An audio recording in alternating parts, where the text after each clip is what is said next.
So this is Adam Ragazzini here for SDI.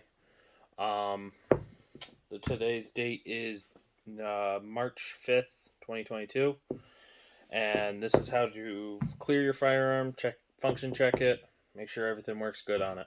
So we're going to start with clearing the bench, clearing the firearm. The firearm has already been cleared. There's nothing in the chamber. There's nothing there. I'm also going to check the mag tube. Nothing in the mag tube. This particular firearm is a 58 Sportsman. It's from my personal collection. On top of that, these 3 rounds here, they're not actually rounds, they're dummies. So we're good there. All right. Next, I'm going to check to make sure the safety works. So in order to do that, I got to hit this button here to release the bolt.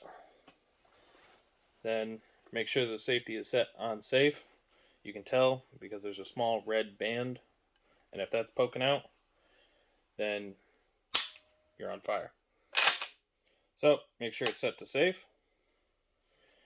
Pull the trigger. Gotta close the bolt. Pull the trigger. Shouldn't move. Should not fire. Set it to fire. And you hear the audible click of the hammer coming up and hitting the striker. Then, in order to lock the bolt back on this particular model, you just pull it back. It'll lock into place.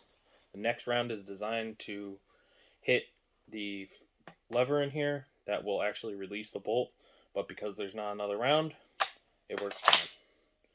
So, the things that you're checking are a couple different things. You're checking the unlocking, cocking, the locking, the feeding, the extracting, and the ejecting of the rounds. So, in order to check the cocking, I'm going to do all this without dummy rounds, and then I'm going to do it with dummy rounds. In order to check the cocking, you want to make sure this lever pulls back. You hear that audible click of the tink. And then in order to check the cocking, you can hear the cocking piece being set. It also locks the gun back when it cocks. In order to check the locking, you wait as long as that lever is all the way forward. It's locked to the bolt face is locked to the breech of the gun. In order to check feeding, obviously I can't do that without the dummy rounds, extracting and ejecting as well. But I can take a visual look and see that the extractor here is in good condition, and it uses a static ejector built into the receiver. So next we're going to go over that with some dummy rounds. So I'm going to lock the bolt back, load in my dummy round, and I'm going to close the bolt, and then I'm going to load in my 2 other dummy rounds. This particular magazine only holds 2 additional rounds. So there we are. And then when I'm pulling back, check to make sure that the round is extracting from the chamber, and it is. And then I'm going to have to pull it back a little extra hard because it is static, and they are dummy rounds, so they're really light.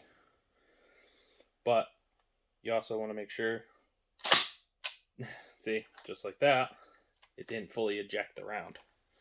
It's actually stuck on the round that's on the ramp, if you can see there. But they're also too light to hit the lever to send the lifter back up.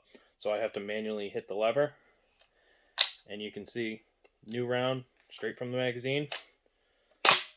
Loads. Again, super light rounds, so they don't work that well. But you also, on this last one, make sure it fires. And that one actually ejected, so that's great. But you always want to make sure the weapon is pointed in a safe direction. That door goes straight to outside. There's a hill right behind that door, so I know there is nothing out there that I'm worried about shooting. But yep, this is an Adam Ragazzini, March 5th, 2022, and my 58 Sportsman.